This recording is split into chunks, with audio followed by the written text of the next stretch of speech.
உறுதியாகும் போதுதான் கெடுக்கிறது ஒரு வளராது. அதுக்கு அடுத்ததாக ஏ ஏ எது வந்த போதும் ஏ என்று கேட்கிறது.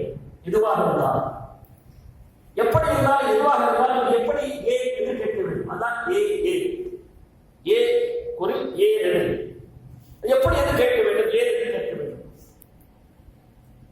ஏ என்று கேட்டதால் தான் புரட்சிகள் எல்லாம் உலகத்தில் ஏற்படுது. அது பிரெஞ்சு புரட்சியாக இருந்தாலும் சரி, ரூசோ வாட்சர் என்று சொல்லி முன்னெடுத்து நடத்திய பிரெஞ்சு புரட்சியாக இருந்தாலும் சரி, அமெரிக்க சுதந்திர போராட்டமாக இருந்தாலும் சரி, துருக்கி நாடுகளின் புரட்சியாக இருந்தாலும் சரி, உலகத்தில் இருந்த அத்தனை போராட்டங்கள் புரட்சிகள், ரஷ்ய புரட்சியாக இருந்தாலும் சரி, எல்லாம் ஏ என்ற கேள்வி கேட்காமல் இருக்கு வாய்ப்பில்லை.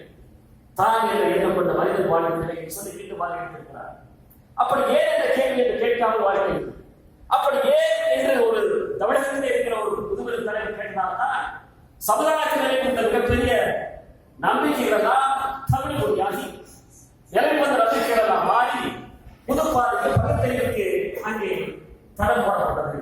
அந்த போடப்பட்ட தரம் ஆரம்பிக்கப்பட்ட இடம் இது ஈரோடு மாவட்டம் முறை நான் நெருங்குடன் சொல்லப்பட.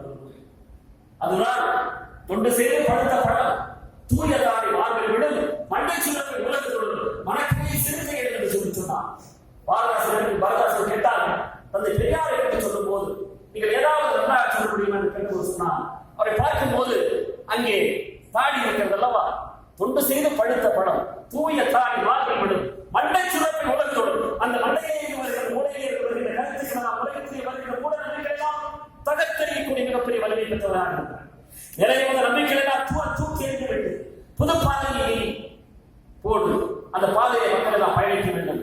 யாராவது ஒருவர் மதம் என்ற அந்த மூட நம்பிக்கை, ஜாதிய மூட நம்பிக்கை இவற்றையெல்லாம் வைத்து அவர்கள் வாழ்க்கை அழைத்துக் கொண்டிருந்தால் அது தமிழ் மொழியாக அமைக்கப்பட வேண்டும், வாழ்க்கையை மாற்றி அமைக்கப்பட வேண்டும் என்று சொல்லி தன்னுடைய வாழ்நாள் முழுவதும் தமிழகத்திற்காக தலைவர் ஒரு இருக்கிறார் சொன்னால் அது ஈரோட்டில் பிறந்த பகுத்தறிவு பரவல் பெரியார் தான்.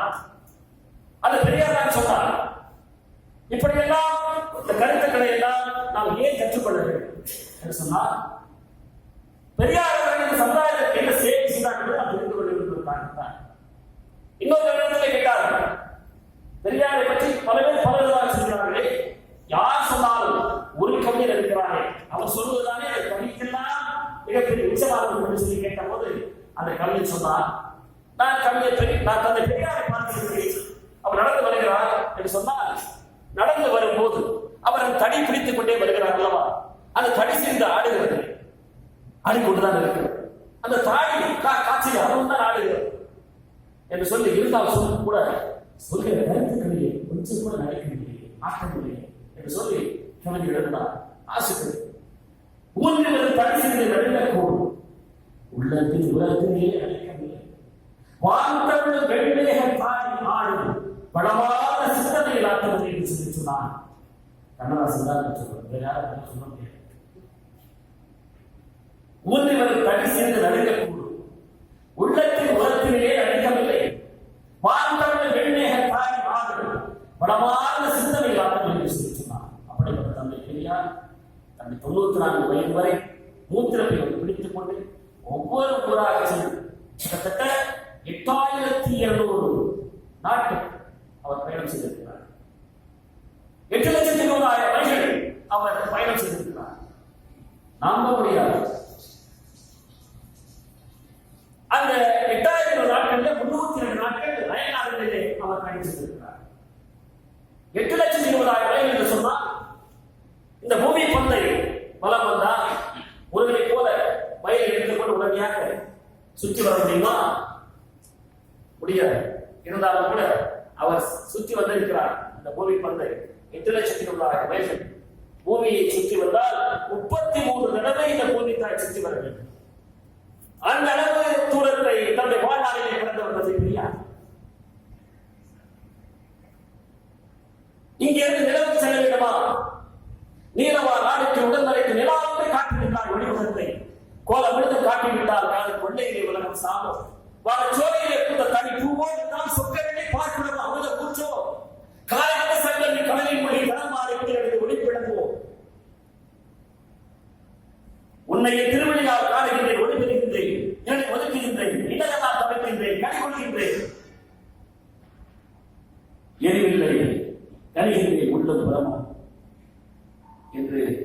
புரட்சிக்குரிய பாரதிதாசன் நிலைமை பார்த்து சொன்னார். இந்த வரிகளைத்தான் ஈரோடு மாணவர்களே புத்தகத்திற்கு முதன்முதலாக பேசும்போது இதைத்தான் அன்றைக்கு இரவு பிரகாசமாக வானத்தில் இருந்து வேலை பார்த்து நிலவை பார்த்து உடனடியாக இந்த வரிகளைத்தான் இன்றைக்கு சொன்னேன். இதை வைத்துத்தான் இருக்கிற சொற்பொழிவு ஆரம்பிக்கப்பட்டது. அந்த நிலவுக்கு சென்று திரும்பவும் நிலவுக்கு சென்றால் என்ன தூரத்தை நாம் கடப்போமோ அந்த தூரத்தை வாழ்நாளில் கடந்தவர் தந்தை 10,700 நிகழ்வுகள் 21,400 மணித்துளிகள் பேசி 891 நாட்கள் தொடர்ந்து பேசுவார். அவர் பேசியது எல்லாம் ஒரு ஒலி நாடாவாக செய்தால் அது 2 வருடம் 5 மாதம் 11 நாட்கள் தொடர்ந்து கேட்டுக்கொண்டிருக்கிறது. இந்த அளவுக்கு தன்னுடைய வாழ்நாளிலே பேசியவர் இருக்கிறார். பெண்ணுரிமை பற்றி, விதவை மறுமணத்தை பற்றி, கண்ணுண்ணாமை பற்றி, தன்னுடைய தோட்டத்திலே அங்கே காய்த்துக் கொண்ட 5 தென்னை மரங்களை வெட்டி கண்ணுண்ணாமை பரப்பியவர் தந்தை பெரியார். அப்படியெல்லாம் ஓரளவுக்கு அந்த காலத்தில் வாழ்ந்து வந்த மிகப்பெரிய தலைவர்கள் இருக்கிறார்கள் சொன்னால் அவர்கள் சமுதாயத்தை வழிநடத்த இதுதான் தமிழகத்துடைய பெருமை. இப்படியெல்லாம் வந்திருக்கிறார். அதுதான் ஏ ஏ. அதற்கு அடுத்தது ஐ. ஐயை விட்டு விடுவோம், அது தனியாக இருக்கிறது. ஓ ஓ ஓ ஓ என்று சொன்னால் என்ன? ஒற்றுமை ஓங்குக என்று சொல்கிறார். இந்த ஒற்றுமை என்று சொன்னால் அது எதுவாக வேண்டுமானால் இருக்கலாம். தமிழகத்தில் ஒற்றுமை இருக்க வேண்டும் என்று சொன்னால் எங்கள் வாழ்வும் எங்கள் வளமும் மங்காத தமிழன் சங்கை முழங்கு, எங்கள் பகைவர் எங்கோ மறைந்தார் இங்குள்ள தமிழர் ஒன்றாக, எங்கள் பகைவர் எங்கோ மறைந்தார் இங்குள்ள தமிழர் ஒன்றாக என்று சொல்லி புரட்சி கவி சொல்லுவார். அப்படி இங்குள்ள தமிழர் ஒன்றாக எந்த நாளாக இருந்தால் அது அந்த நாள் இந்தியாவே தமிழகத்தில் வசப்படக்கூடிய நாளாக இருந்தால் அந்த அளவுக்கு தமிழர்கள் ஆற்றலும் வலிமை மூலம் மிகப்பெரிய ஆதிக்க சக்தியை பெற்றவர்கள். அது இல்லத்திலும் இன்றைக்கு ஒற்றுமை இல்லை, ஊரிலும் ஒற்றுமை இல்லை என்று சொன்னால் அதற்கு காரணம் starts charity begins at home என்று சொல்வார்கள். அதை போல வீட்டிலே கூட ஒற்றுமை இருக்க வேண்டும். அது கணவன் மனைவியாக இருந்தாலும் சரி, அது குழந்தைகளாக இருந்தாலும் சரி, ஊராக இருந்தாலும் சரி, பல பிரிவினைகளால் நாடு துண்டாடப்பட்டிருந்தால் the sovereignty of the country will be lost. அது போய்விடும். ஆகவே ஒற்றுமை போக வேண்டும். இதான் ஓ. இவற்றை எல்லாருக்கும் மேலாக ஐயன் ஒரு வார்த்தை இருக்கிறது அல்லவா?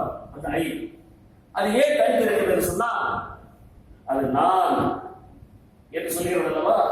அதனால்தான் ஐ தனித்து இருக்கிறது. மற்றவை எல்லா குறையிலும் எடுத்து இருக்கிறது. மட்டும் தனித்து இருக்கிறது. காவல்துறையை நான் வெற்றி பெற்றதா இல்லை என்பதை பற்றி அளவீடு செய்ய நான் விரும்புகிறேன். ஆனால் அந்த ஐ என்ற அந்த ஒரு கோட்பாட்டை என்னுடைய சிந்தையிலே நான் ஒரு நொடி கூட நிறுத்தியவன் அல்ல என்பதை நான் அது மிகப்பெரிய செயலாக இருந்தாலும் சரி, மிக ஒரு சாதாரணமான ஒரு விஷயமாக இருந்தாலும் சரி, அது மற்றவர்கள் செய்வது அது வெற்றியெல்லாம் மறுபடித்தான் செய்து சொல்லி தோல்வி என்று சொன்னால் அதை நான் என்னுடைய தோல்வியை ஏற்று பயணிக்க வேண்டாம். அந்த தோல்விக்கு நான் என்னை defeat. When there is a defeat, nobody will be the owner. When there is success, nobody follows to be there for success. இது ஒரு பழமொழி. வெற்றிக்கு நிறைய தந்தைகள் இருப்பாங்க, தோல்விக்கு யாருமே இருக்க மாட்டாங்க. அது ஒரு அனாதை. ஆகவே ஐ என்ற ஒரு கான்செப்ட் அது எனக்கு மட்டுமல்ல, காவல்துறை மட்டுமல்ல, அது எந்த தொழிலாக இருந்தாலும் சரி, ஒரு தலைமை பொறுப்பினை ஏற்றுக்கொண்டு இருக்கிறவர்கள் அந்த ஐ என்ற கான்செப்டை அதை விட்டு பயணத்தை தொடர்ந்தால் நிச்சயமாக வெற்றி அவர்கள் வசப்படும். இந்த ஐ என்பது என்ன? இந்த ஐ என்பதை தேடி உலகமெல்லாம் இன்றைக்கு நடந்து கொண்டிருக்கிறது. மிகப்பெரிய ஞானிகள், மொழிகள், சித்தர்கள், சாதனைகள் அந்த காலத்திலே கூட இந்த காலம் வரை இந்த ஐ என்பதற்கு நான் என்பதற்கு விடை தேடிக் கொண்டிருக்கிறார். அந்த விடை இன்றைக்கு கிடைக்கவில்லை. அந்த விடை இன்றைக்கு கிடைக்கவில்லை. பகவான் ராமர்களுக்கு எல்லாம் தெரியும். திருவண்ணாமலை மாவட்டத்தை காவல்துறை கண்காணிப்பாளராக பணியாற்றியது. கிட்டத்தட்ட 2 நாட்கள் காவல்துறை கண்காணிப்பாளராக இருந்தது. அந்த காவல்துறை கண்காணிப்பாளராக பணியாற்றிய போது 2 தீவிர விழா கிடைத்து நான் அங்கே பாதுகாப்பு பணி ஏற்படும். எந்த ஒரு பாதுகாப்பு பணியை விடவும் மிகவும் சமமாக இருப்பது அங்கே திருவண்ணாமலை மாவட்டத்திலே தீவிர பாதுகாப்பு பணி என்பதை நான் அறிந்தேன். தெரியும். அந்த திருவண்ணாமலை மாவட்டத்திலே ரமணருக்கு அந்த ராவணனிடம் மேற்கத்து நாடுகளில் ஒரு வந்தார் வந்து அவரை பார்க்க வேண்டும் என்பதற்காக பால் பெட்டர் என்பவர் மேற்கத்து நாடுகளில் இருக்கிற மிகப்பெரிய ஒரு ஸ்பிரிச்சுவலிஸ்ட், ஆன்மீகவாதி. மேற்கத்து நாடுகளில் இருந்து இந்தியாவுக்கு வந்து பல நாடுகளை சென்றுவிட்டு, பல தேசங்களை சென்றுவிட்டு, கடைசி இந்தியாவுக்கு வந்து இங்கே பல ஊர்களுக்கு சென்றுவிட்டு கடைசியாக திருவண்ணாமலை வருகிறார்.